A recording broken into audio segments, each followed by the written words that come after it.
So a lot of times you get the question, hey, your barrier is different than the competitor's barrier. Theirs is thick and heavy, yours is thin and lightweight. You can see, here's ours. Looks like just flimsy material.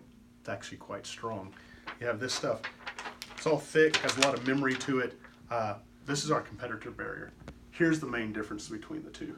Competitor barrier, it's called laminate barrier. They actually take a medium of some sort, whether it's paper or plastic, and what they do is they glue the foil to the barrier.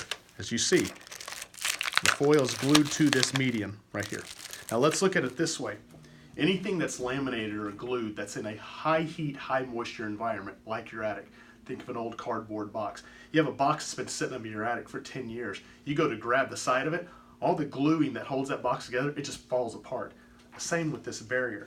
As it sits in that hot, humid climate, you start to get bubbles in the barrier where it will start to delaminate just like this.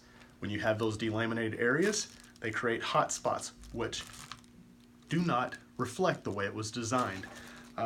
Another problem, because of moisture, if you have a roof leak and this stuff gets wet, it speeds up the delamination process. Think of putting glue underwater. It weakens the bond. Now, let's talk about our barrier. Our barrier, the term used is called metalized.